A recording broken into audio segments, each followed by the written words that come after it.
चलो। तो अभी आपको सुनील ने बताया कि अगर ये बीमारी होती तो लाखों लोग मरते। ये सवाल बहुत बार उठ लिया इस सरकार के सामने कि ऐसा कैसे था कि भाई जब दिल्ली में किसान बैठे थे तो बॉर्डर के इस तरफ तो किसान बैठे हैं, एक एक ट्रॉली में 10-10 आदमी 20-20 आदमी भी बैठे हैं, एक ही थाली में 4-4 5-5 आदमी खान लाग रहे हैं, बिना नहाए धोए भी पड़े हैं, बारिश में भी ओला में भी मतलब गर्मी में भी सर्दी में भी, उनका तो कुछ कौन होया। फिर ये पूरे देश में इतना तांडव कैसे मच रहा था, ये जो डर का और भय का माहौल बना रखा था, इस पे सवाल उठे हैं और सरकार ने इसका इंतजाम कर दिया है। आपके शरीरों में, गांव में, शहर में, सब जगह इन्होंने शरीरों के अंदर ऐसी चीजें डाल दी हैं जो आने वाले वक्त में 5G के टावर्स जब आ जाएंगे आपके गांवों में तो उसके साथ जोड़ा जा सके। तो अब की बार शहरों में, हालांकि जनता सरकार मोर्चा ने बहुत जोर लगाया है ये समझाने के लिए कि भाई अब की बार जो बसंत ऋतु में बुखार आएगा उस बुखार में अपने आप को कैसे बचाना है कि आप इनके इस षड्यंत्र में ना फंसें। लेकिन फिर भी शहरों के अंदर हो सकता है अब ये मई में और जून में एक नया खेल खेलना शुरू करें। हरियाणा ने पूरे देश को एक उम्मीद दिखाई है। आपने देखा होगा कि इनने उस टाइम पे पूरी जबरदस्ती कर रखी थी हर आदमी के साथ कि ना तो ये आपको, आपके बच्चों को स्कूल में आने की बात मान रहे थे, ये कह रहे थे कि पेपर देना होगा तो भी सर्टिफिकेट दिखाना पड़ेगा, डीसी दफ्तर में जाओगे तो भी सर्टिफिकेट दिखाना पड़ेगा, आप कहीं जाओगे आपको वो सर्टिफिकेट दिखाना पड़ेगा।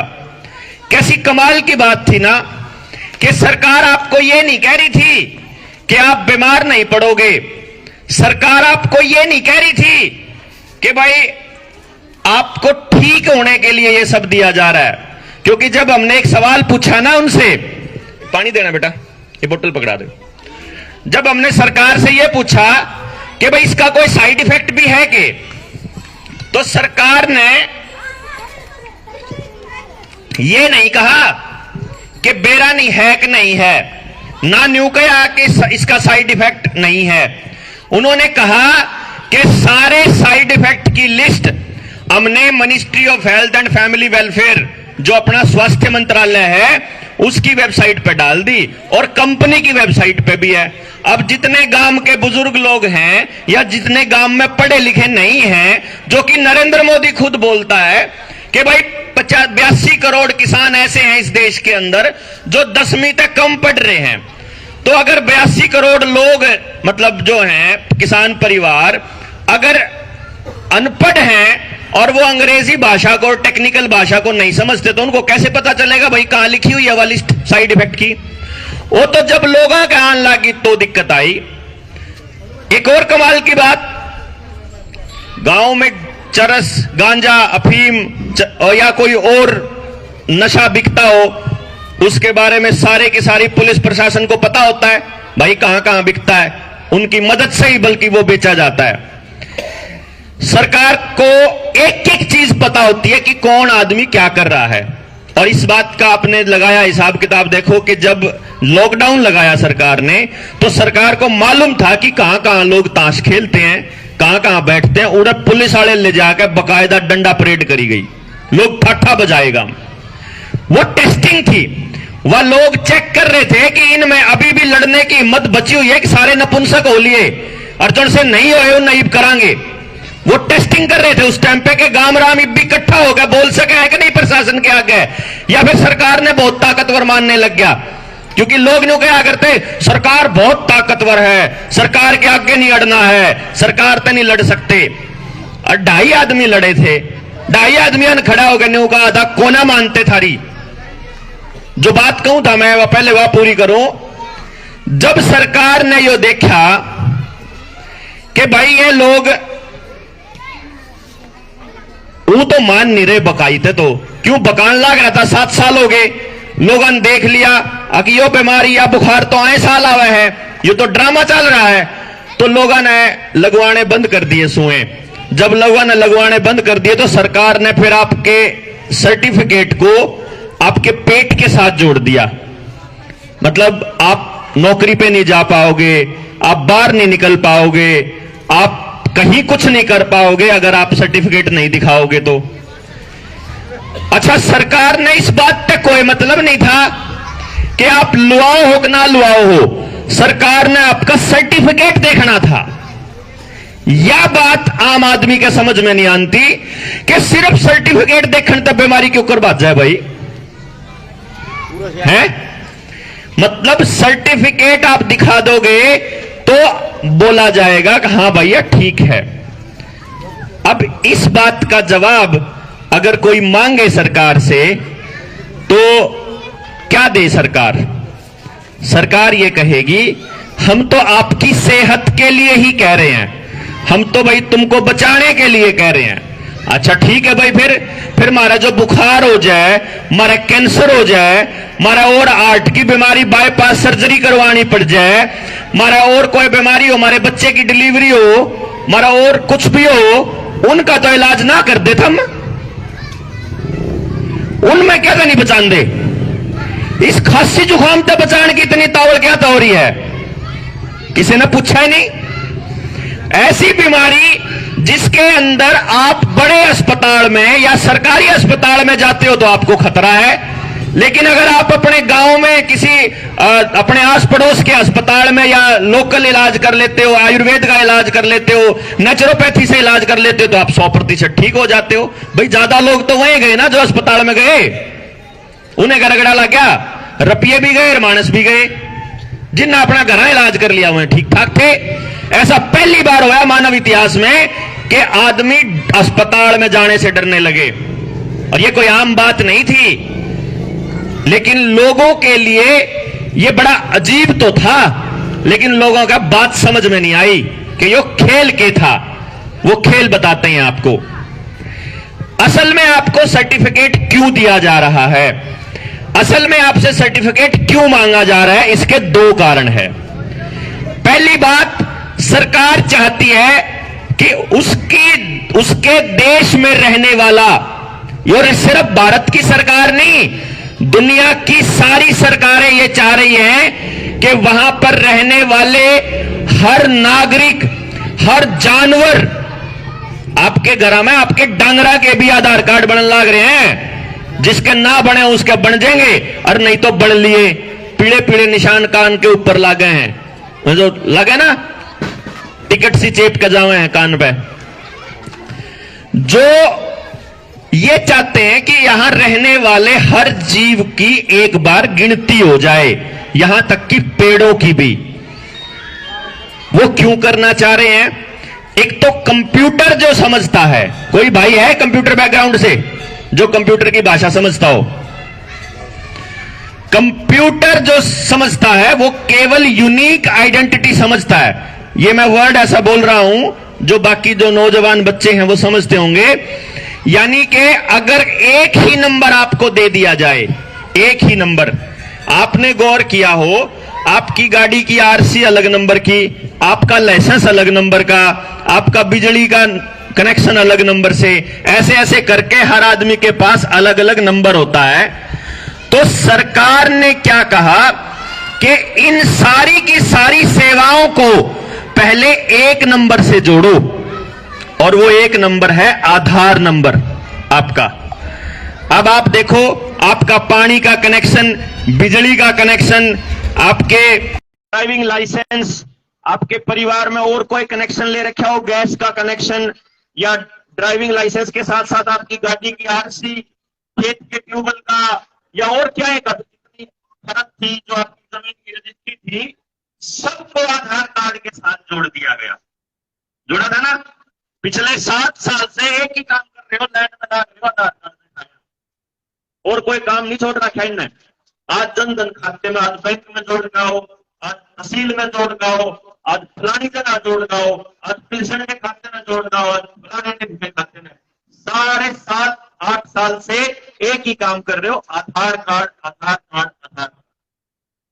ऐसी के तोड़ है सरकार ने कि आधार कार्ड के साथ जोड़ोगे गैस का कनेक्शन में भी, पानी के कनेक्शन में भी, क्योंकि आज आपकी जिंदगी के अगर सारे निर्णय सरकार ने लेने हो और आपकी अगर नाक बंद करनी हो, अगर आपका गला दबाना हो, अगर आपका जीना मुश्किल करना हो, तो एक काम करना है, आपके आधार कार्ड के साथ जितनी चीजें जोड़ रखी है, एक बटन दबाना, सारी बात। क्योंकि सब कुछ ऑनलाइन है। बैंक में जाओगे पैसे नहीं निकलवा सकते जी, क्यों? अब तने फलानी जगह सरकार के खिलाफ एक बात बोली थी, ज्यादा सरकार ने गया इसका राशन पानी बंद, ना राशन मिलेगा, ना गैस मिलेगी, ना पानी मिलेगा। ठीक है भाई, गैस नहीं दोगे तो कोई बात नहीं, हमने तो रोटी पकानी है, ठीक से हम अपना गुस्से और लकड़ी जला लेंगे। गरीब आदमी तो अपना गुस्से लकड़ी पर दोबारा आ लिया, एक बार तो सिलेंडर बांधे थे, फिर बोर्ड का आ गया। आने वाले टाइम में आपके लिए कानून आ रहा है कि अगर आप गुस्से और लकड़ी जलाओगे तो पर्यावरण प्रदूषण के नाम पे जेल होगी आप। और इसके लिए बकायदा इंतजाम किया था आज से 2 साल पहले। याद करो, किसान को पराली जलाने के नाम पे 1 करोड़ रुपए का जुर्माना शुरू करा था कि पराली जलाओगे तो 1 करोड़ रुपया। अगर ये किसान आंदोलन नहीं होता तो ये 1 करोड़ का जुर्माना बकायदा दर्ज था, FIR दर्ज होती तो 6 सालों में। और वो टेस्टिंग थी कि जब किसान को 1 करोड़ का दर्ज दिया ना, फिर तो गरीब आदमी को 1 लाख लगाना आसान हो जाएगा। और 1-2 लाख का मतलब ये है आपके ढूंढ जोड़ से बच रहे हैं, या भी बच रहे हैं। पिछले 7 सालों से किसी भी एक आदमी की आमदनी को बता दो, या तो सरकार का ठेकेदार हो, कोई सरकार के साथ मिलकर ठेकेदारी करता हो, या कोई 2 नंबर का धंधा करता हो, पुलिस में हो, डॉक्टरी के पैसे में हो और कंप्यूटर के पैसे में हो, इस धंधे में तो रोटी कमाई है खूब। क्यों जी? मोबाइल और इंटरनेट इन सब चीजों के साथ तो जुड़ रहा हो तो कह सकता है, नहीं तो काम में रहना है किसान, छोटे दुकानदार, मजदूर और एक कोई छोटा नौकरी पेशा आदमी की तो ऐसी तैसी हुई है पूरे 7 साल में। हुई तो थी पूरे 5 सालों में पहले, लेकिन उसका कसूर बाद में किसके ऊपर टेक दिया? अब बीमारी आती, बीमारी के ऊपर बड़ा आसान हुआ लगाना भी अर्थव्यवस्था। बीमारी ने खराब करी, बीमारी ने नहीं करी थी। इससे पहले के 5 सालों में अर्थव्यवस्था जानबूझ के सरकारों ने करी थी। सरकारों ने, इस देश की नहीं, दुनिया भर की सारी सरकारों ने। मकसद क्या होगा? अगर सरकारें आपका काम धंधा ठप करना चाहती हैं तो उसके पीछे मकसद क्या है? एकमात्र मकसद एक लाइन में समझ लो। अगर कभी गुलाम कथा हो जाती थी, किसी अजीब लगता हो तो मैं बता दूं, 17वीं शताब्दी के अंदर अमेरिका के अंदर बकायदा गुलामों को खरीदा और बेचा जाता था। गले में रस्सी का डाल के, बेल डाल के, जैसे हम अपने डंगरा रखे तो गुलाम रखे करते थे पिंजरों के अंदर कैद। मालूम होगा कुछ लोगों को, तो गुलामी प्रथा थी। असलियत में इंसान खरीदे बेचे जाते थे। कोई इंसान जिनके पास अपनी रोटी का इंतजाम ना हो, बंदर को कैसे खाता बताइए? 4 दिन भूखा रख दो, फिर उसके बाद जब न्यून डंडी रहा और बंदर उड़े ना जाए तो 1 रोटी का टुकड़ा पकड़ा दो, तो बंदर बेड़ा लाल न्यून मारे तो न्यून जाकर बैठना, न्यून मारे तो न्यून जाकर बैठना। उसके बाद जब पटड़ी करे तो पटड़ी में बैठा, जो पीटा करे तो पीटे में जाकर बैठा। क्यों? क्योंकि ट्रेनिंग बंदर की रोटी के हिसाब से होती है। उसको रोटी तब मिलती है जब वो सारा तमाशा ठीक ठाक। ये आपके साथ होने वाला है। बता इसलिए रहा हूं, पहले भी बोल रहा था 2 साल से, उससे पहले बोल रहा था 2016 से। 2016 में बोलने लगा था कि आपका एजुकेशन सिस्टम क्रैश होने वाला है, आपका सब कुछ बर्बाद होने वाला है, क्योंकि आपने ऐसा समाज बना लिया कि सगा भाई भी अपने दूसरे भाई बहन के बच्चों के साथ में कंपटीशन करवाता है अपने बच्चों का, कि तना के निकलना है, तना के निकलना है। जब मेरा पड़ोसी जाओ, जब उसके बालक कितने मार डाल दो, लेकिन तना के निकलना जरूर है। भाई मेरा बालक तो सब ताकत की जगह होगा ना, तो मेरे पड़ोसी का, मेरे कबिया का बालक पर सब दगुन तो पीछे रहोगे। कंडीशन है ये तो हमने साथ रहने की बजाय तोड़ने का प्रचलन चालू किया, तोड़ने का। या थी हमारी बड़ी गलती, और सरकारों ने इसको पकड़ लिया कि इन लोगों को पैसे के साथ जोड़ दो, इन लोगों को इस बात से कोई मतलब नहीं होना चाहिए कि कौन आदमी जी रहा है, कौन गलत, किसके साथ गलत हो रहा है। आपने देखा बीमार आदमी के भी सड़क पर पुलिस वाले डंडे मार रहे थे, पिछवाड़े में उसकी वीडियो वायरल कर रहे थे, स्वाद ले रहे थे। जी बुढ़े ताश खेला करते थे दोपहर में बैठक में, पुलिस वाला ना मारे तो उनके जवाब ठीक लगे जो बीमारी फैलाओ था। आज बेरा लाग गए को तो सारा का सारा ड्रामा था सरकार का। क्यों किया सरकारों ने ऐसा? इसलिए किया क्योंकि सरकारें चाहती हैं कि आप जिंदगी भर के लिए उनके नियंत्रण में हो और उनके ऊपर निर्भर रहो। मतलब अपनी रोटी उनके हिसाब से खाओ, आप अपनी मर्जी से कुछ भी ना कर पाओ। और यही कारण है कि आपको हर काम से पहले सरकार की परमिशन लेनी पड़ रही है। आज के टल नहीं लेनी पड़ रही हो तो बताओ। किसान अपनी पहले फसल दर्ज कराते हैं ऑनलाइन, तब बिकेगी। बच्चे का एडमिशन सर्टिफिकेट दिखाओगे तो होगा। आपका फार्म तब भरा जाएगा जब आप सर्टिफिकेट दिखाओगे। ये पूरी प्रोग्रामिंग चल रही है और हमें इस बात का अंदाजा भी नहीं है कि आने वाला भविष्य कितना खतरनाक होने वाला है। हमने कोई जरूरत को नहीं गामा गामा जाके धक्के खाने ने। राणा जी तो जान के, राणा जी तो चौथी पर बैठे हैं जी सालवन में। क्यों जी? चौथा बार है आज आपके गजे सारे के सारे, चौथी बार। पहले दिन आए थे तो जब 4 आदमी थे, बाकी बालक बालक बैठे थे। और दूसरे दिन आए थे तो थोड़े से 40 हो गए थे। फिर 4 शहर मैंने दिखा, मैंने ऐसा लगा 4,000 40,000 भी होंगे। लेकिन होंगे कब? जब बात समझ में आओगी।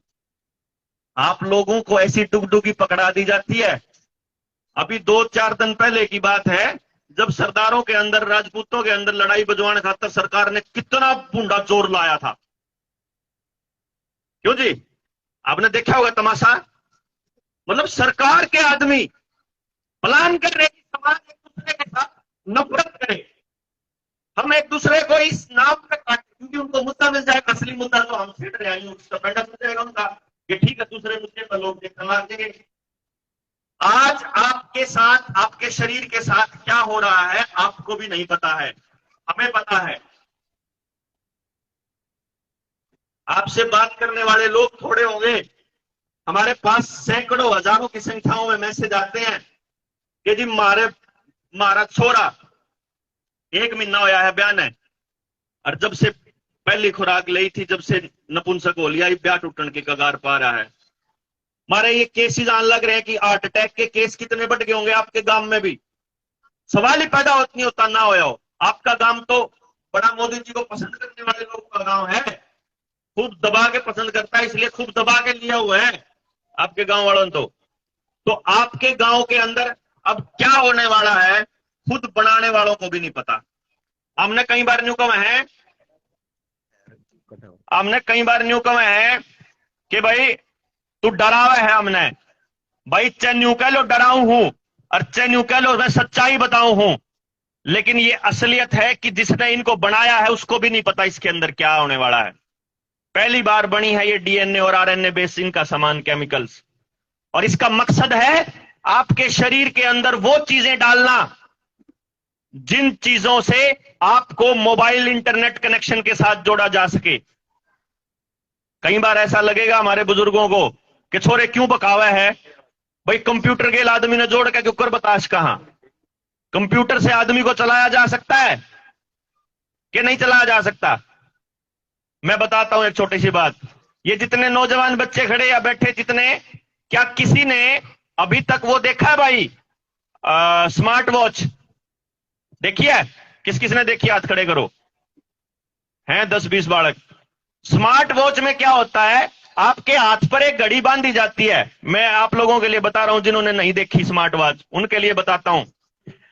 हाथ पर एक घड़ी बंधती है। वो घड़ी क्या करती है, आपकी नब्ज से, यहां से आपकी नाड़ी से वो अंदर शरीर के बारे में जानकारियां इकट्ठा करती है।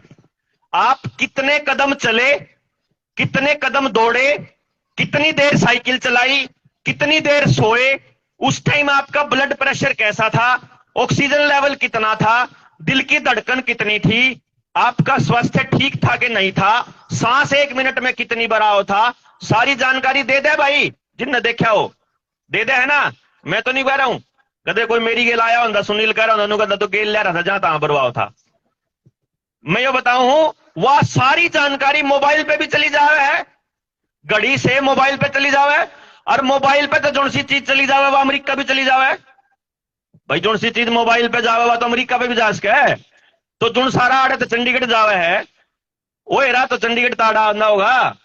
जय शरीर में से जानकारी, अंदर की जानकारी अगर अमेरिका जा सके है, एक घड़ी बांध देता है, तो आपके शरीर में अगर चिप लग जाए तो अमेरिका से जानकारी शरीर में भी आ सके।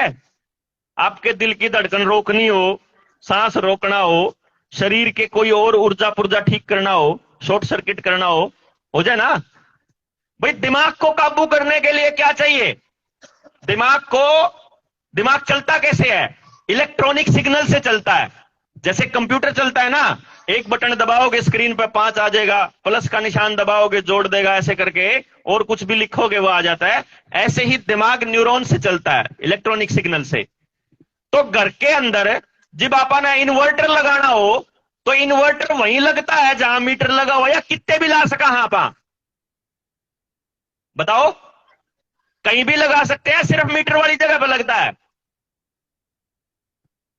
हाँ जी, कहीं भी लग जाएगा। मीटर तो गेट पे ही होया करे, लेकिन इन्वर्टर को आप सब तो ऊपरली छत पे भी धर सको हो। कैसे?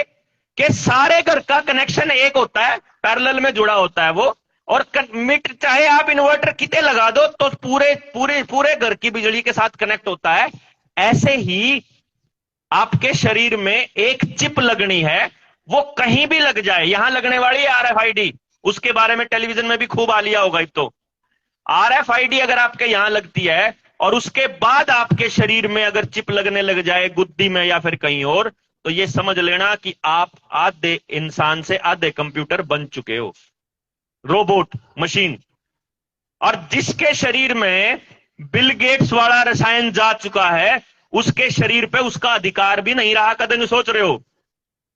पेटेंट वर्ड सुना होगा आप लोगों ने, पेटेंट।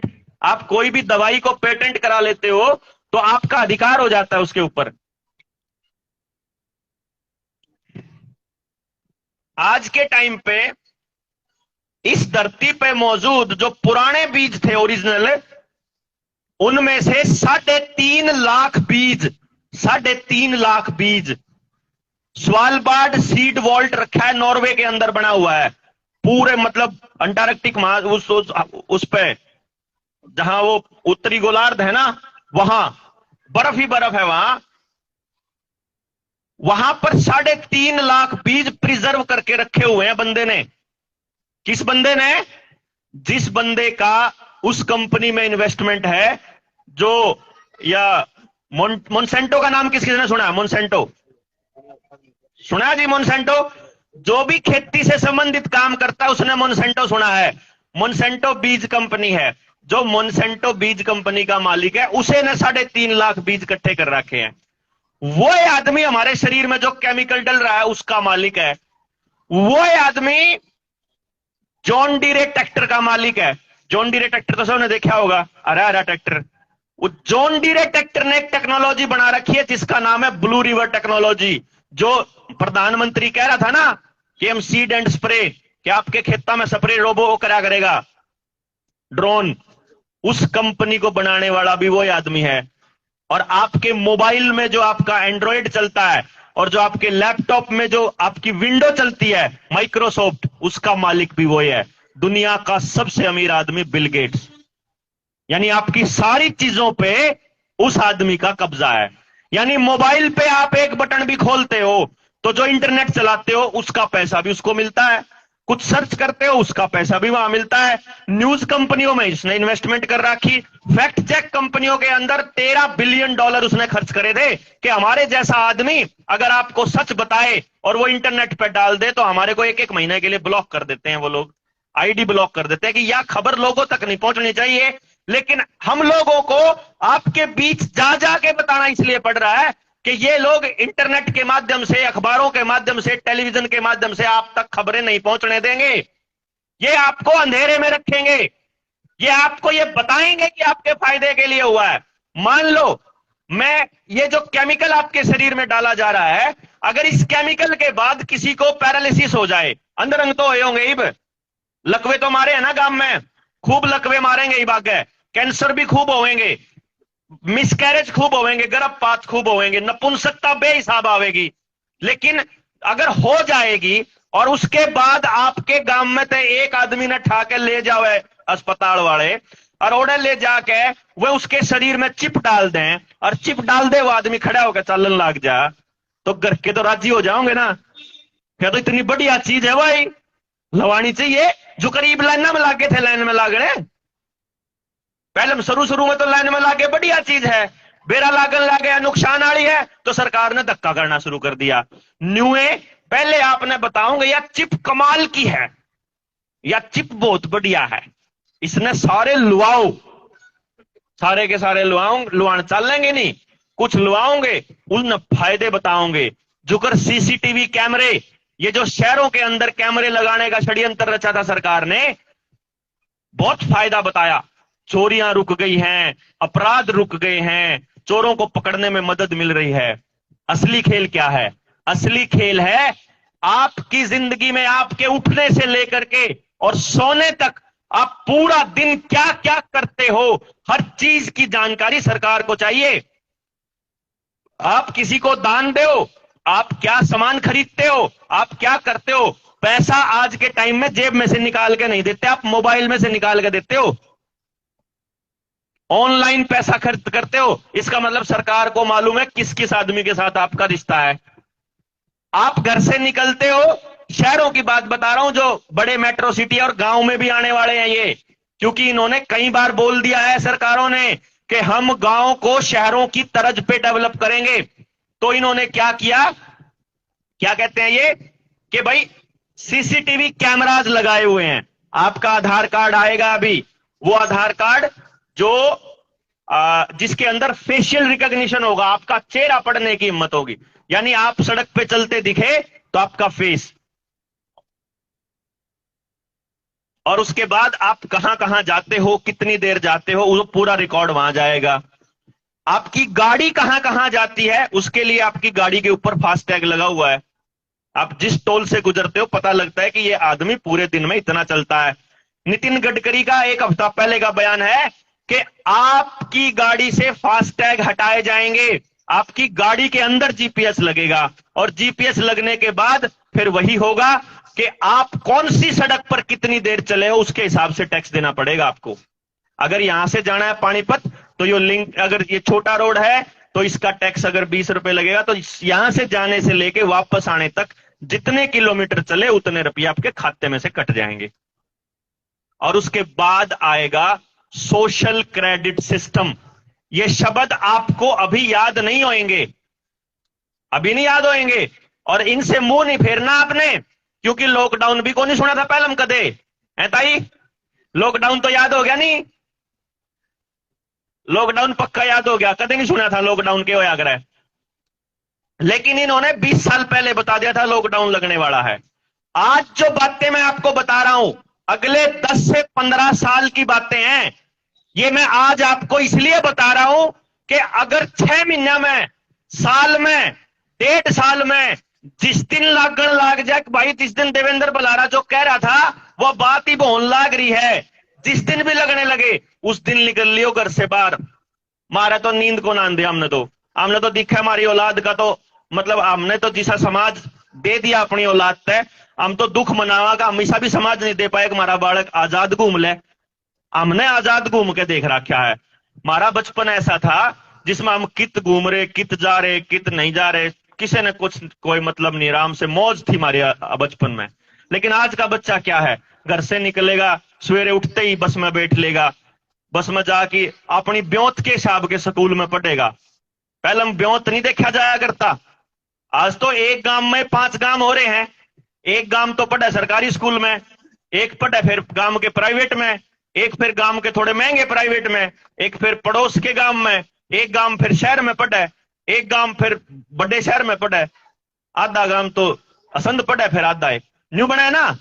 ब्योत के हिसाब तक स्कूल, ब्योत के हिसाब तक कपड़े, ब्योत के साधन यो काम हो रहा हमारा। तो हमने तो एक के गांव में 5-5 गांव बना दिए। पहले का टाइम हमारा टाइम था, हमारे गांव के नंबरदार की बालक हो, चाहे हमारे गांव के सरपंच के बालक हो, चाहे गांव के सब तक गरीब आदमी के इकट्ठे पढ़ा करते, इकट्ठे रहा करते। किसी का कोई हादसा हो गया, किसी का कोई आदमी गुजर गया, किसी कोई बीमारी आ गई, किसी का कोई मान लो उदन मेहनत नहीं कर पाया, दाने नहीं है, तो सारे गांव के बालक बेरा करता, गांव एक दूसरे तक मिलकर एक दूसरे के साथ गुजारा कर लिया करा था। भाईचारा फिर भी था। खेत मान दिया देर होने लग रही है, पड़ोसी आने लग रहा, चालने के बोला यार काट खाऊंगा, बोला आ जाओ, सारे के सारे उतर के कटवा दिया करते। लेकिन आज का बच्चे को तो समाज के अंदर होने वाली प्रॉब्लम्स का भी नहीं पता, और अगर समस्याओं का नहीं पता तो आपका बच्चा आने वाले टाइम में किसके लिए खड़ा होएगा। मारे में तो थोड़ी बहुत गुंजाइश न्यू बच रही है। हम तो वह बालक हाँ जुड़से खाली होंगे, बुग्गी जाकर बैठ जाया करते गाल में, मारी मां नु कहा कर दियो बुग्गी पे केदर है बोला ठावर उड़ा बाज जाए, घरा नहीं टिका जाता। लेकिन आज हम देखा कि हम समाज में बैठे थे तो समाज की समस्याओं के बारे में सोचने लगे, तो हमने न्यू बेरा ला गया भाई अपने बालक ने ईसा समाज दे के जाओगे जो एक दूसरे का गला काटता रहे, या ऐसा समाज भी दोगे जो एक दूसरे के साथ रहने के बारे में सोचने लग जाए। तो सोशल क्रेडिट सिस्टम बता रहा था मैं आपको। कहिए रहो ना, चुप करेगा एक जना जाकर क्या कहिए, रोड़ा तारेगा नहीं तो गणाओ।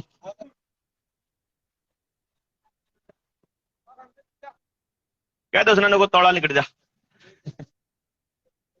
तो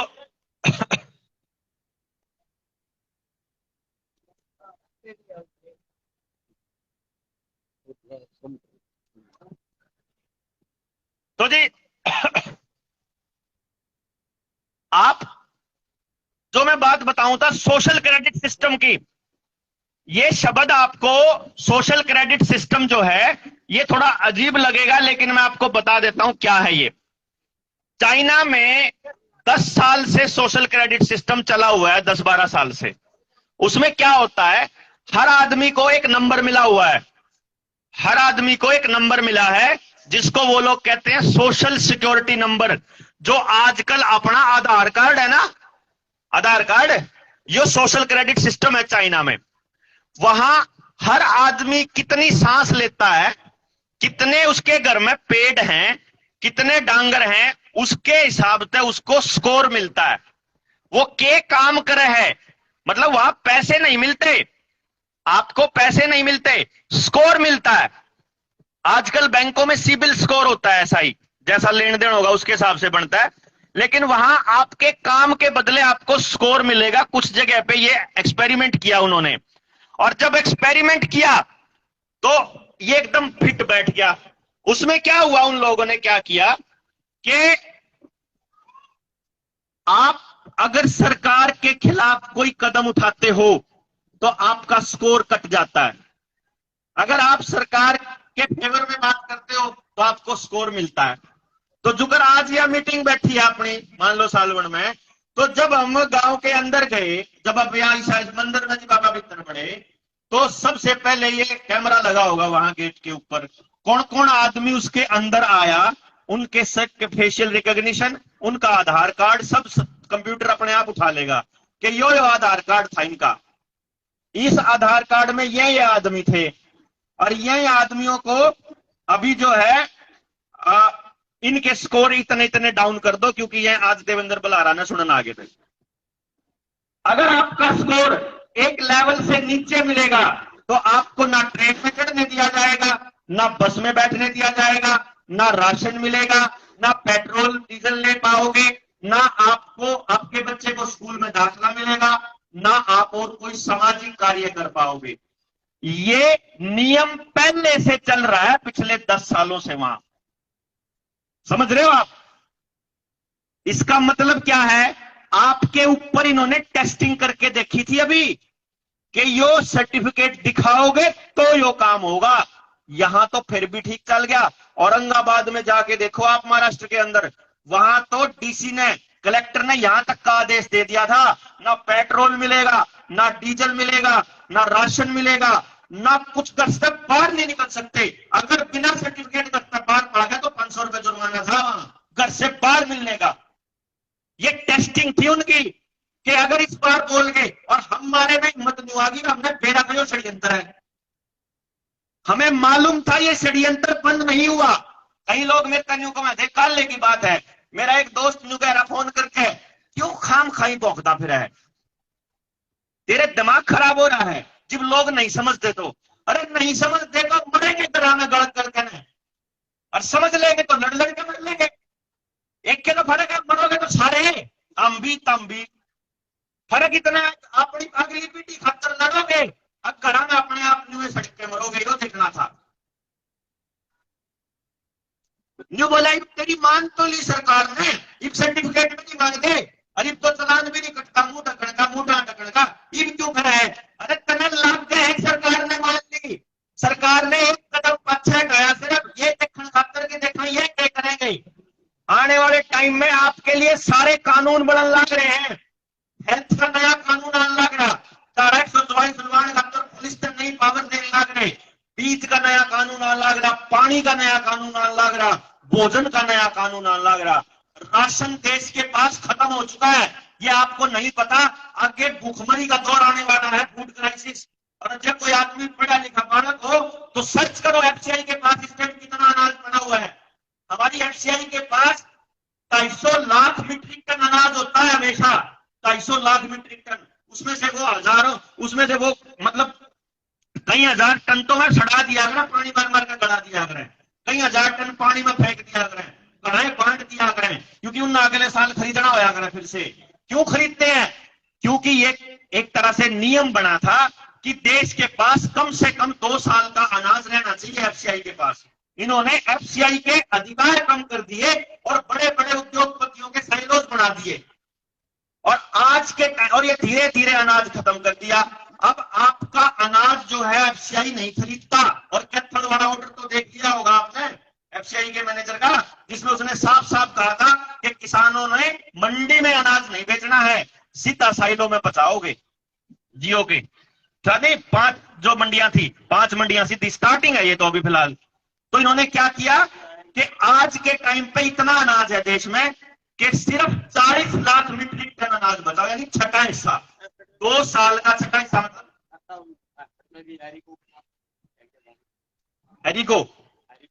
एरिको या डेफेड जो हमारा मिल है फबड़ाने में, प्रवेश कर लिया। अब एफेड वालों को जमीन किसने दी थी? फबड़ाने गांव ने, पंचायत ने जमीन दी किसको? एफेड को। अदाना जी बता रहे एरिको वाली, यानी कि प्राइवेट कंपनी किसकी? रिलायंस की, अडानी की, अडानी की वाली कंपनी। और ये सारी चीज बिकेंगी।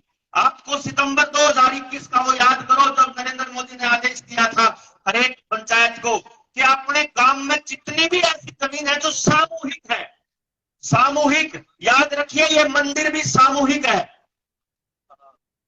आप तब तक इकट्ठे होकर लड़ सकते हो अपने धर्म के नाम पे भी जब तक घर में दाने हैं। जिस दिन आपके दाने इनकी काबू में आ गए उस दिन बंदर की तरह डुगडुगिया पे नाचोगे सारे के सारे। मैं इस मंदिर का जानबूझ के जिक्र इसलिए कर रहा हूं क्योंकि मैं मंदिर की जमीन पे खड़ा हूं, नहीं तो आपके जोड़, आपके पावर हाउस, आपका शुगर मिल, आपका पंचायत की और कोई शामलात की जमीन हो, सरकारी स्कूल की जमीन हो, सरकारी अस्पताल की जमीन हो, सारी जमीनों को मोनेटाइज करने का प्लान कर रहे हैं। ये जमीनें या तो पंचायत के नाम हुआ करती थी या ये जमीनें हमारे किसी पुरखे ने दान दी थी तो वो उसी के नाम पड़ी थी। आज सरकार उनको अपने नाम करवा चुकी है। इसका मतलब आने वाले वक्त में इन जमीनों को भी 100% बेचा जाएगा। अकेले अकेले आपको सरकारी संपत्ति है, हाँ, वे भी सभी सामूहिक है।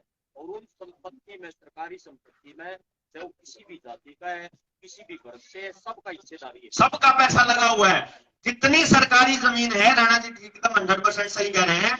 ये तो सामूहिक, तो ये तो दिखती सामूहिक है, गांव की बात बताने लग रहा हूं। जितना ये रेलवे है, एयरपोर्ट है, रोडवेज है, बीएसएनएल है, एमटीएनएल है, हेल, भेल, सेल, बीपीसीएल, एचपीसीएल, एयरपोर्ट, डाकखाना, जितने भी ये सारे संस्थान हैं, ये सारे के सारे आपके पैसों से बने हुए हैं। आपके पैसों से आपने दिया है उनको पैसा।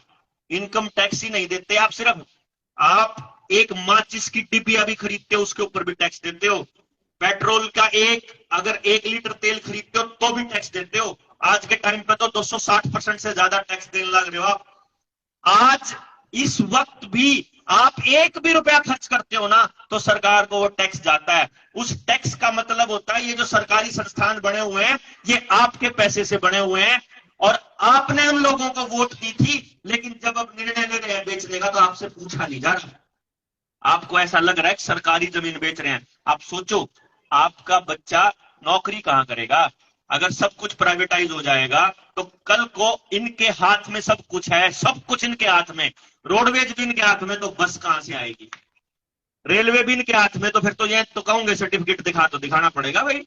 सरकार तो कह देगी मारा थोड़ा है तो प्राइवेट है भाई। प्राइवेट तो मर्जी है ना।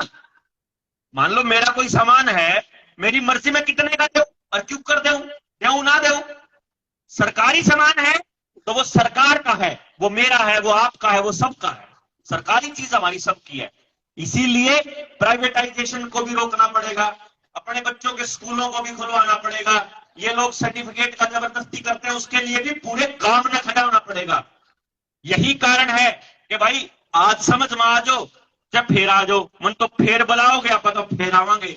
हमने तो जब भी कहोगे हम तो इसे काम पे हैं, क्योंकि इतना पता है हमारी अपनी बढ़क है, गांव समाज बचे बिना हमारा बालक नहीं बचेगा, इतना पता है हमने तो।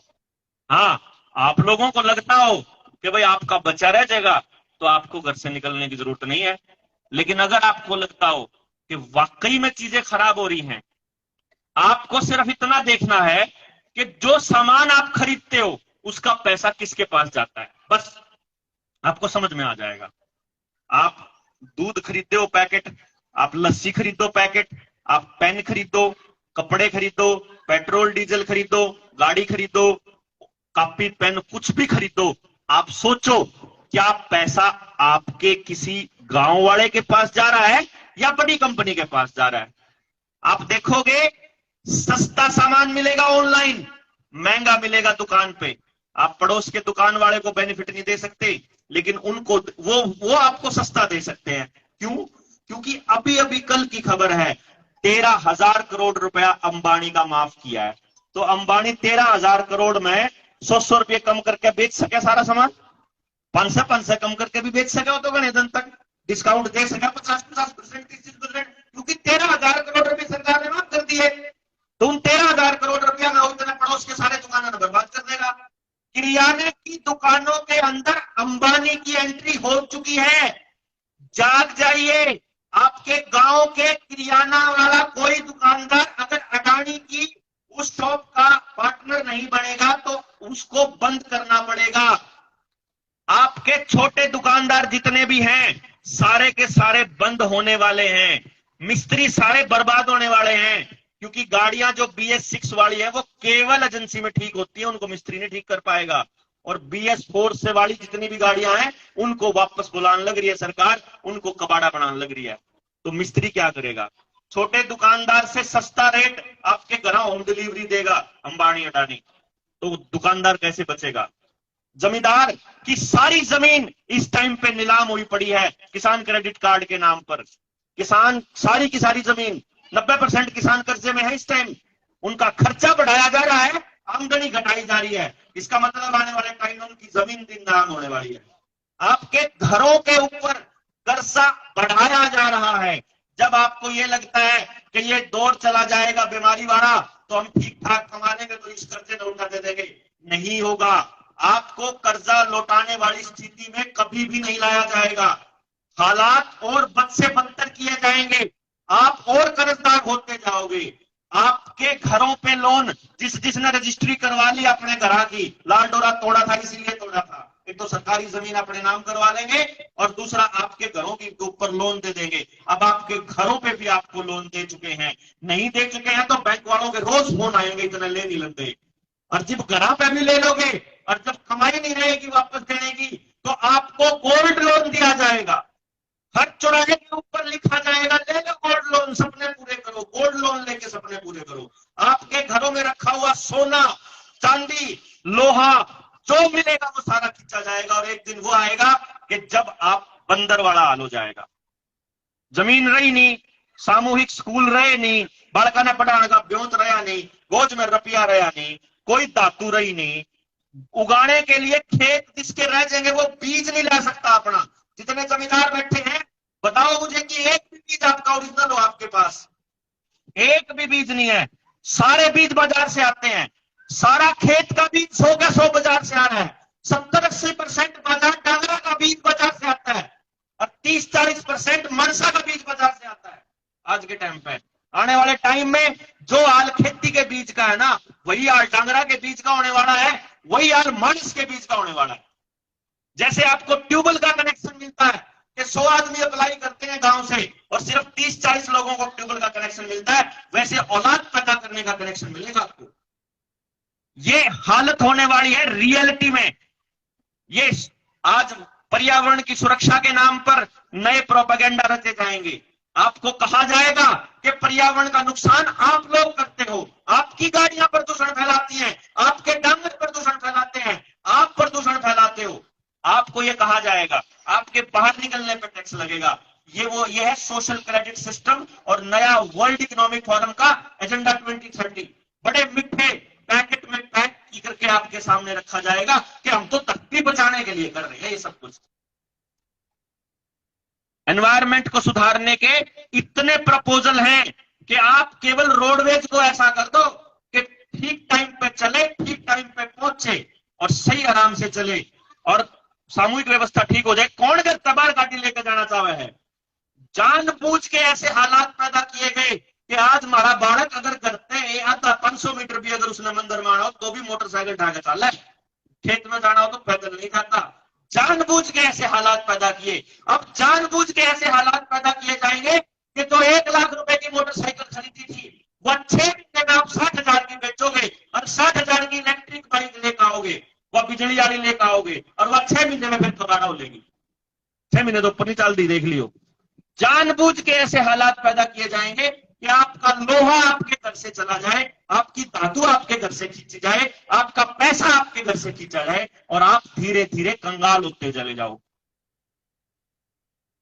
आप ये समझ लो, पिछले 2 साल के अंदर जो लॉकडाउन लगा के आपका नुकसान हुआ है, जो आपकी नौकरी गई है, जो आपकी दुकानदारी ठप हुई है, जो आपके बच्चों की पढ़ाई ठप हुई है, जो आपको साइड इफेक्ट आए हैं, इन सब का हिसाब मांगने जब तक घर से नहीं निकलोगे ना, जैसे किसान निकले थे, अगर ऐसे नहीं निकलोगे, यकीन मानिए आप 1 साल में गुलाम हो। 1 साल, ज्यादा नहीं कह रहा हूं, 1 साल सिर्फ। आपको अगले 6 महीने में अगला लॉकडाउन दिखाऊंगा मैं।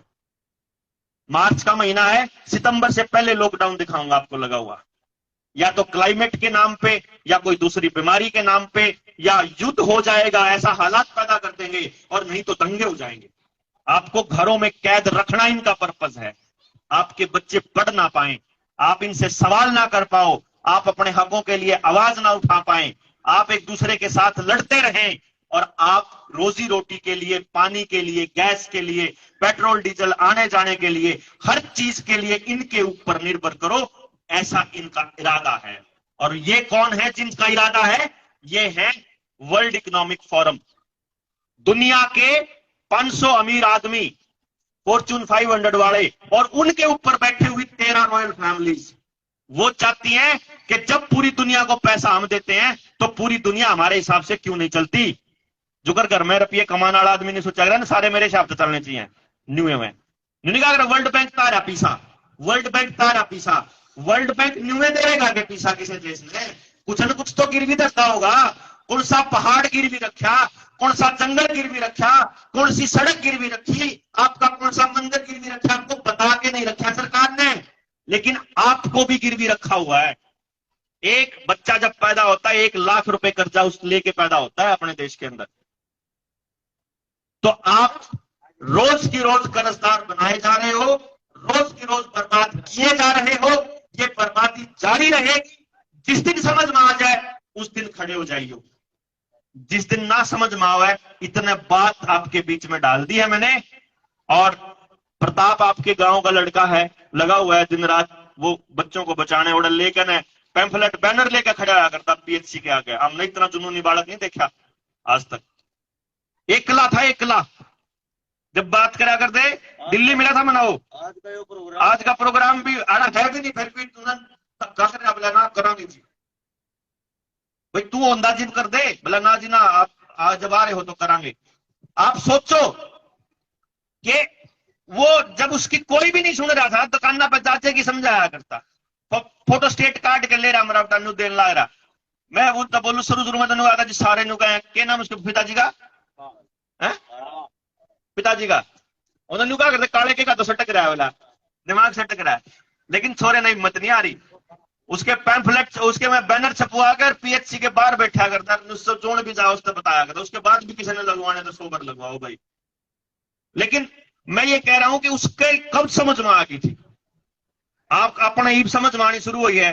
जो सी बात ईब बताने लग रहा हूं, ये बात चाहिए ईब तो यकीन करते हो तो ठीक है, नहीं तो फिर आती नहीं समझ में हमारे के है। याद कीजिए जिस टाइम पे महाभारत रामायण आया करती मोबाइल पे 1987 में, जब उस टाइम हमारे बुढ़े का कोई न्यू कह धंधा कि आने वाले टाइम में ऐसा ऐसा टेलीविजन आ जाएगा, गोज में डाल के चाला करोगे और अपने रिश्तेदारों तक बना तार बात कर पाओगे, तो हमारे बुढ़े उस टाइम न्यू गंदे क्यों पागल बनावे छोरे, क्यों जी? यकीन नहीं हुआ उनका। तो जो मैं आज बताने लग रहा हूं, न्यूरा लिंक एलन मस्क की कंपनी पहले सॉफ्टवेयर तैयार कर चुकी है, आदमी को रोबोट की तरह चलाने वाला तैयार कर चुकी है, आदमी को चला के देख चुकी है। आपको आपका खुद का गला कटवाना हो, किसी और का कटवाना हो, कोई और काम करवाना हो, बिना खुशी बिना गम के जुगर मशीन काम करा कर करोगे आराम से, क्योंकि जब आपको रोटी खाने को मिलेगी नहीं तो क्या करोगे? आप विस्थापित होने वाले हो यहां से। ये जो गांव है ये सब उजड़ने वाले हैं आने वाले टाइम में। अगर इसके समाधान छोटे मोटे तौर पे जो आप अपने घर से लड़ सकते हो वो बता देता हूं मैं आपको, क्योंकि लोग समस्याएं तो बता जाते हैं, समाधान पे चर्चा नहीं करते हैं। पहली बात, समाधान होगा गांव राम का मिलकर। जय अगर यहां बैठे हुए 100-150 आदमी मान लो अगर आप करण भी लगाएंगे अगर गांव का समाधान, तो गांव यकीन नहीं करेगा। राणा जी ने कह देंगे यू अपनी राजनीति कर रहा, इन्हें कह देंगे यू अपना बिजनेस कर रहा, मन कह देंगे यू बेरानी के बेचन आया है, ठीक है जी। लेकिन जिस दिन बात समझ में आ जाएगी उस दिन वो भी फ्रीक्वेंसी पे आ जाएंगे। तो एक तो इनको समझाने के लिए हमने क्या रखा है, कल शनिवार है ना, 2 तारीख है, कल मानव सेवा संघ पार्क है करनाल के अंदर, बस स्टैंड के बिल्कुल पास में, सुबह 10 बजे हमने मीटिंग रखी हुई है जो करनाल जिले के कुछ साथियों की, नौजवानों की। तो मैं आपसे भी गुजारिश करूंगा, अपने जानकारों को भी बताओ गांव में और आस पड़ोस में करनाल जिले के जितने साथियों, एक बार वहां पहुंच लो कि भाई हम लोग गांव को जागृत करने के लिए क्या करें, इस पे चर्चा करनी है। पैम्फलेट बांटे, रेडवा लेकर बुलावा के करा उनके समझ में आ जाए। दूसरी बात, जो नौजवान साथी गांव के इकट्ठे होते हैं अपने गांव को बचाने के लिए, उनको बकायदा हम लोग ट्रेनिंग देंगे। ट्रेनिंग कैसी देंगे? ये लड़ाई आप जीत सकते हो अपनी रसोई और अपने खेत से, अपने खेत और अपनी रसोई से। सिर्फ आपको अपनी जरूरतें इस तरीके से मैनेज करनी है कि आपका पैसा गांव से बाहर ना जाए, आपका पैसा गांव के अंदर सर्कुलेट करे और आप पैसे के ऊपर कम से कम निर्भर करो। आपका पैसा बड़ी कंपनी को नहीं जाना चाहिए, आपस में जाए। जितनी जरूरत का सामान है कोशिश ये करनी है कि अपने गांव के अंदर स्टैब्लिश करें। मिलके तो हो सकता है ये, आप अकेले अकेले नहीं कर पाओगे। ये बातें कैसे होंगी, ये चर्चा लंबी चर्चा है, लेकिन तरीका ये है। मेडिकल के ऊपर वो सुनील भी बता सकता है, अभी थोड़ी देर में सुनील भी बता देगा इसके बाद। लेकिन आपकी रसोई में बहुत सारी बीमारियों का इलाज है, सिर्फ परहेज और आपको यह समझना है कि कौन से मौसम में क्या खाना चाहिए और क्या नहीं खाना चाहिए, इससे हम बहुत बचाव कर सकते हैं अपना। यानी कि आपका स्वास्थ्य के मामले में छोटी मोटी बीमारियों का इलाज, जैसे आज से 40 साल पहले हमारी घरों में हमारी माँ और हमारी दादी के पास होया करता अपने आप रसोई में, उनने कितने बार डॉक्टर तो नहीं जाना पड़ा करे था, सारा इलाज आया करता खेत में, तक कुछ सामान पाया जा करता। क्यों करता? 1980 के दशक में, 90 के दशक में सरकारी अस्पताल होया करते के मार दो रहे, हमारे गांव में तो नहीं था, था ही नहीं। तो ताऊ जब अस्पताल नहीं था, इसका मतलब यह है कि डॉक्टर भी नहीं था, इसका मतलब डॉक्टर नहीं था तो इसका मतलब बीमारी भी नहीं थी। बीमारी नहीं थी तो ऐसा के था कि बीमारी आ गई। आपके बीज बीमार दिए गए, खेत में जो बीज बोए है ना उनमें बेरा है, पिछले साल जो बीमारी थी अगले साल दूसरी बीमारी आवे, इसका मतलब बीज में बीमारी आवे। तो बीमार बीज खाओगे तो बीमार होगे, बांझ बीज खाओगे तो बांझ होंगे हमारे बालक, नपुंसक होंगे। तो बीज में आपको बीमारी दी गई है। कहने का मतलब है आपका खेत कैसे जहर मुक्त रखा जाए, आपकी रसोई कैसे जहर मुक्त रखी जाए, आपकी जिंदगी कैसे जहर मुक्त रखी जाए, आपकी शिक्षा कैसे जहर मुक्त रखी जाए, आपका सामाजिक जीवन कैसा हो, आपकी न्याय व्यवस्था गांव के ऊपर हो और गांव डिसाइड करे, गांव के पास ताकत हो। ऐसा विजन गांव की अगली जनरेशन को देना है, अगली युवा पीढ़ी को। जो युवा पीढ़ी मोबाइल की कैद में पड़ी हुई है आज के टाइम पे, इस मोबाइल की जेल से निकालनी है, ये बहुत जरूरी है, नहीं तो बर्बाद हो जाएगी।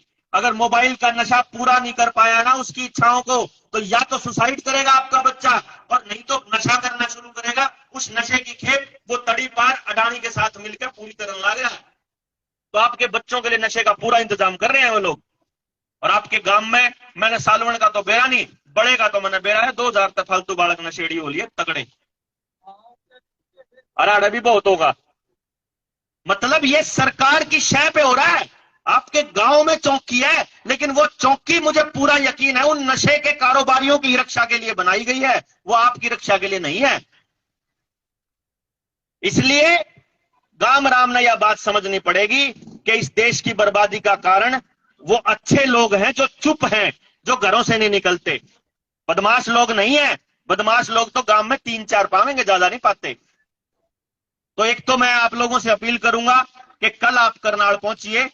कल करनाल में है जो अपना इधर करण पार्क के इसमें सॉरी बस स्टैंड के पास मानव सेवा संघ वाला, जितने भी नौजवान बच्चे हैं आप उनको बोलिएगा। और कुछ बोलना चाहोगे सुनील भाई? परहेज के ऊपर 2-4 बातें सुनील बताना चाहेगा कि भाई आपको इस मौसम में जब गर्मी से सर्दी आ रही है, बसंत ऋतु में बुखार हो जाए तो क्या करना है, और बुखार हो ही ना उसके लिए क्या है। लो भाई, और आपने इतने ध्यान से सुना इसके लिए बहुत बहुत धन्यवाद। जय हिंद, जय भारत।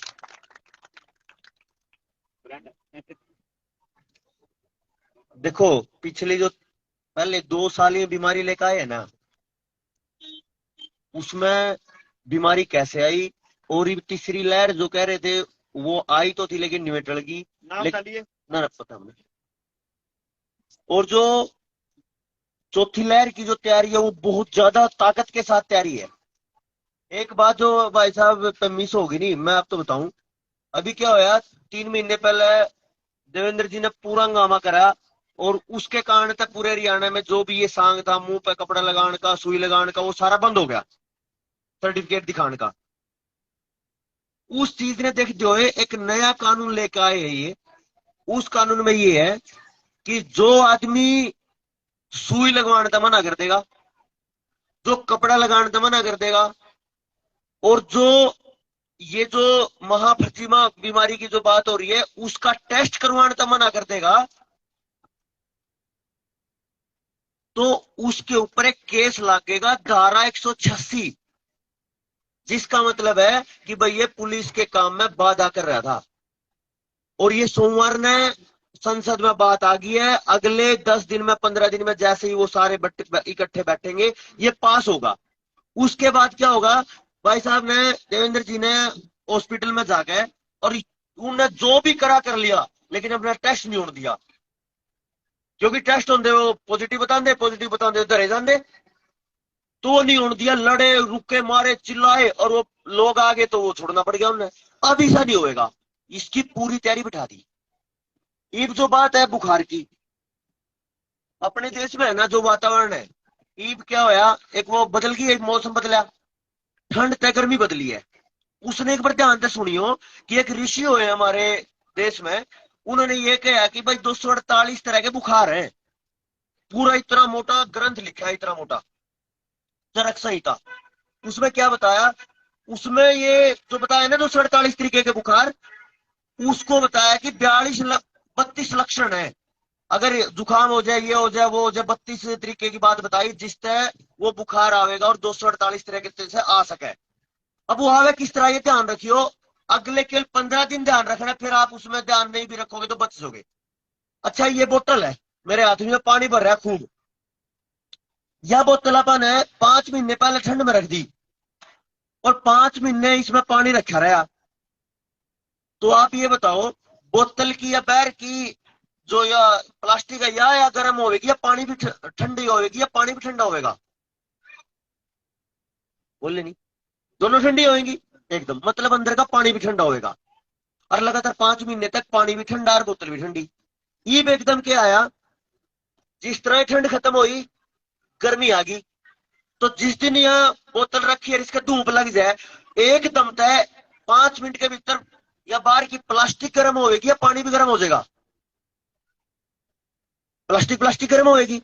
बस बस यह बात एक सबसे बड़ी है समझने की। अपना जो शरीर है वो पिछले 5 महीने तक ठंड में था और एक एक रोम रोम तक, एक एक कण कण तक शरीर के अंदर ठंड घुसी हुई है, यानी कफ बना हुआ है। और जिस दिन ही गर्मी आंदे हम सूरज की धूप में आवे तो पसीना आवे, और वो पसीना कहाँ आवे? खाल पे। तो जो ठंड थी वो तो भीतर तक बैठ रही है और धूप लगी खाल पे। हमने महसूस हो गर्मी होगी भाई, क्या करेंगे? ठंडी चीज खावेंगे, ठंडी चीज पीवेंगे, और भीतर में ठंड पहले बैठ रही है। वह जो ठंड है नी, वह ठंड खत्म होने में कम से कम हमारे ऋषि मुनिया ने, हमारे परंपराओं ने 9 दिन बताए हैं।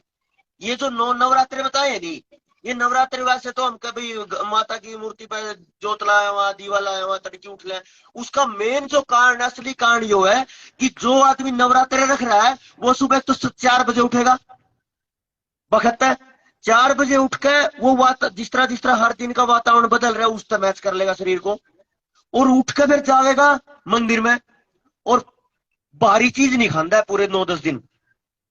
बाहरी चीज नहीं खावेगा तो पाचन में दिक्कत नहीं आती है, केवल हल्की चीज खावेगा, जूस पीवेगा, फल खावेगा। तो ये 10 दिन है, ये इस तरीके से निकट जाएगी जैसे इन 10 दिनों में गर्मी बढ़ेगी तो शरीर के भीतर तक गर्मी आ जाएगी, तो खाल भी गर्म और भीतर तक सब कुछ गर्म। फिर आप अगर ठंडी चीज खाओगे तो परेशानी नहीं है। इसी तरीके से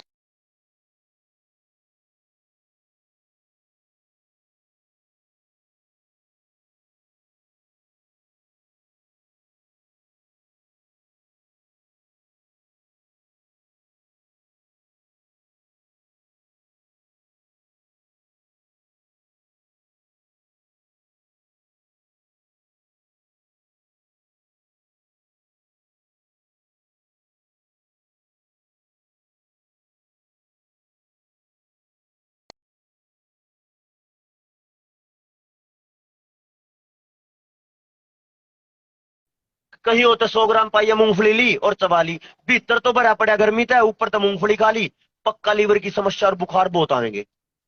जबकि उस समय क्योंकि नवरात्रे 2 बार आवे ना, इतने शाने थे हमारे बूढ़े, जब भी ऋतु परिवर्तन यानी मौसम बदलेगा जीबे कह दिया भी खाली पेट व्रत रख लियो, क्योंकि जितनी भारी चीज खाई जाएंगी वो बीमार करेंगी। इतना सा है, ये जो 9-10 दिन है, ये 9-10 दिन खाली रखो पेट को या व्रत रखो, वो आपकी मर्जी है। अगले 10-15 दिन ज्यादा घी ना खाओ, बहुत ज्यादा चीनी या मिठा ना खाओ, ऐसी कोई चीज ना खाओ जो भारी हो, हल्का खाओ। इससे पहले थोड़े दिन पहले एक वो व्रत गया नहीं, व्रत को एक अपने त्योहार गया बासोड़ा, वो दिन इतना कमाल का है, ऋषि मुनिया ने ये कहा कि इस दिन है ना अपने ताजा नहीं खाना, क्योंकि आपके शरीर ने कुछ नहीं चंदा, बासी खाओ। चलो उन्हें कह दिया भी माता पे चले जाओ, अच्छी बात है, लेकिन असली काम ये होता है कि भाई आपने बासी खाना, उस दिन आपने कुछ नहीं चंदा, बासी खाओगे उस बासी तक कुछ गात्र नहीं मिलेगा, कोई दिक्कत नहीं। तो एक तो वो चीज वो चली गई, ये बाकी जो 9-10 दिन है उसमें हल्का खाओ, दलिया खाओ, मूंग की खिचड़ी खाओ, हल्का खाओ, जो भी खाओ, भारी ना खाओ। और उसके बाद जो नहीं, वो शरीर जो मांगेगा वो खाओ, केवल एक चीज छोड़कर फ्रिज की जितनी ठंडी चीज है वो ना खाओ। हमने अपना नाश कर दिया। कौन सा नाश कर दिया? सब ने फ्रिज ला दिए, और जिस बाहर तो आवेंगे पसीना में पसीना और गटागट फ्रिज का, और थोड़ी देर पीछे किसी का गला जाम, किसी का बुखार जाम, और पता नहीं क्या क्या जाम, और थोड़ी देर पीछे फिर डॉक्टर का लाइन। इससे बढ़िया ये था मटके में पानी दे रहेगा, जैसा मौसम होगा मटके में उसा ही पानी पावेगा। और जब हम अपने मटका खरीदना नहीं छोड़ दे और फ्रिज के पानी पीना नहीं शुरू कर दे तो हमारे कमारा का जमाना नहीं होता। ये बुल कमारा के बालक ने क्या करना पड़ रहा है, सब ने नौकरी का निभाना पड़ रहा है। सारी मशीन, ये मैं कई बार देखूं, ये बागड़ी लुआ रहा है, सारे काम करा कर दे, चिमटे पलटे सारे झरने सारी चीज बनाया कर दे। आज इनकी इतनी बुरी हालत है क्योंकि हमने प्लास्टिक में मजान लग गया। और वे प्लास्टिक किनकी है, जो भाई साहब बता रहे थे, वो उन बड़ी बड़ी कंपनियां की प्लास्टिक है, उन बड़ी बड़ी कंपनियां के झरने रही है सारी चीजें। तो आखिर में यह बात है कि अपन धीरे धीरे करके वो काम करना पड़ेगा जो हमारे बुजुर्ग ने अपने बचपन में कराया होगा। सारा काम में था, लुहार दो लोहा था, सुनार दो सोना था, मोची दो जूती थी, सब अपना काम कर रहे। तो जिसका जो काम था कर रहे थे, लेकिन अपने गांव में था सब कुछ, कोई भी परेशान नहीं था। एक टॉयलेट पे आप लोग कितना पैसा दे रहे हो इन कंपनियों को, एक बार और समझा दो भाई साहब। अच्छा देखो, पहले क्या था, इसके पीछे टॉयलेट तय एक बात जुड़ रही है, वो है गोचरान जमीन की। वो कैसे जुड़ रही है इसको थोड़ा सा सोचना। जिन जिन गांवों में खाली जमीन पड़ी थी नहीं, वो झाड़ी थी, जंगल थे, गांव के चारों का नहीं थे, चारों तरफ थे, तो उससे क्या होया करता, टॉयलेट की घर में या जो लेटरिन है इसकी कोई व्यवस्था नहीं थी। और यह बात क्यों है कि जो ये अपना निजी ओट का काम है नहीं, लेटरिन जाना पेशाब जाना, ये ओट का काम है, तो हर आदमी या तो शाम ने अंधेरे में जाया करते बाहर, और या अंधेरे अंधेरे सुबह जाया करते। तो इस तरह था, जो जितना जल्दी उठे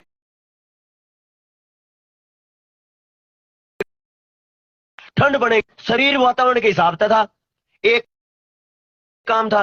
दूसरा काम यह था कि इसमें शरीर में कोई बीमारी नहीं आया करती, कब्ज नहीं हो थी किसी का भी, क्यों उठेगा पानी पिएगा और कब 2-3 किलोमीटर तक चला जाओ बाहर। एक बात इसमें उन लोगों ने, किसने, जो भाई साहब ने बताया था बिल गेट्स, उसका ही पैसा है इसमें। क्योंकि मोदी साहब को जिस दिन स्वच्छता अभियान का अवार्ड मिला वो मोदी ने दिया था, नहीं बिल गेट्स ने दिया था, global peace award. Global peace award Bill Gates ने मोदी को दिया, किस नाम पे, स्वच्छता अभियान के नाम पे, टॉयलेट बनाने के नाम पे। तो वो क्या था, हर घर में टॉयलेट बनवाओ। मान के चलो मोदी ने कहा कि लगभग 20-25 करोड़ टॉयलेट बनवाई, जिसका दिशा जुगाड़ था उसने उसी बनाई, जिसका कम जुगाड़ था उन्हें 10,000 खर्च करे, और जो गुण शानदार आदमी जिनको मेरा आई गई कौड़ नहीं, उसने 50,000 भी ला दिए। तो एवरेज सी एक टॉयलेट 25,000 की पड़ेगी, उसमें रेता बजरी सरिया टुंटी फ्लस सीट सारी आएगी। और 25,000 की एक और 20 करोड़, कितने अरबों खरबों हो गए, सारे कड़े गए, टैक्स के लूट लूट के उस रह गए, बिल गेट्स हो रहा है। ये पर रुकी नहीं बात, हर महीने में एक तो वह ब्रूस जो टॉयलेट साफ करने की गेल है, उसमें वह हार्पिक, वह भी परमानेंट है, हर तीसरे दिन हर दूसरे दिन उन्हें साफ करा हम। उसके बाद एक ओडोनिल आवे, वो भी पेशाब जमाना हुआ है, और गोली सी आवे वो, और भी पता नहीं, जिसका जितना मतलब छच्छर है वे उतने करे, जिसका जितना भी होता उतने ज्यादा टॉयलेट महंगी बनवावे। वो शुरू करके इतनी लंबी लूट का सिस्टम बना के वहां लेकर चले गए, जो मैंने सबसे पहले शुरू करा था। ज्यादा से ज्यादा टॉयलेट बनी, और जब लोग बाहर जाया करते तो इतनी नीचता करी सिस्टम ने, लेटरिंग करते लोगों के फोटो खींचे, यही होया होगा। तो इससे ज्यादा क्या गिरेंगे। दूसरी बात ये कह दी, जो पहले तो हमारी जो माँ दादी चाची ताई जो पहले रही होंगी, सैकड़ों लाखों साल तक बहरे जाया करती, कोई दिक्कत थी, ओड़ा जोड़ दिया, थारी बाण बेटी बहर जान लग रही, वो पहले भी तो जाया करती। जिस तरीके से टॉयलेट के नाम पे बाहर जाना लोगों ने छोड़ दिया, वो गोचरान की जमीन उसी तरीके से, जो भाई साहब ने कहा, जो सामूहिक संपत्ति थी वह सारी सरकार में पहुंच चुकी है। और फिर वो टॉयलेट का जो गंदगी गई वह 2010 में तालाबों में पहुंचा दी, तालाब बर्बाद हो गए, और अब तालाबों को इंडो इजराइल प्रोजेक्ट में इजराइल से दे दिए साफ करने खातर, जिसमें झींगा और मछली पालन होएगा, जिसमें लाखों करोड़ टन मांस पैदा करके और मारे आदमी खुआया जाएगा, जिसका नाम लिया गया दिल्ली, और दिल्ली के चारों कानी जितने शहर हैं। सांग तो इतना बड़ा कितना ही बताते चले जाओ, लेकिन एक बात है, अपने आप तो रुको। और चाहे कोई भगत सिंह का समर्थक हो, अच्छी बात है भगत सिंह जैसे युवा पैदा होना, लेकिन उन्हें गांधी मानना पड़ेगा। उनका जो कुछ हमारे घर में नहीं उस तक काम चलाओ।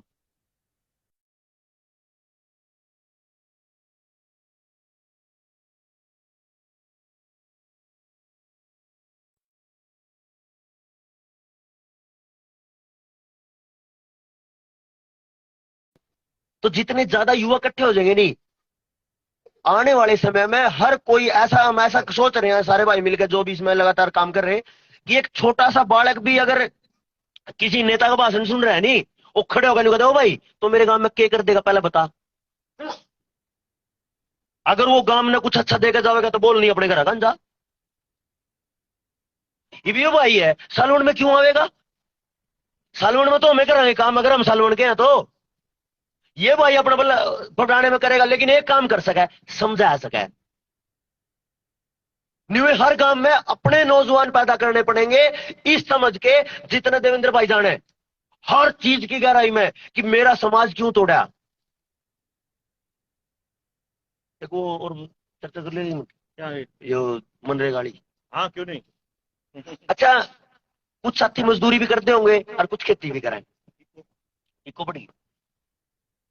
थोड़ा सोचियो, एक आदमी एक साल में केवल 100 दिन कमावे, तो 100 दिन कमा के क्या 300 दिन की रोटी, 350 दिन की रोटी हो सके पूरी?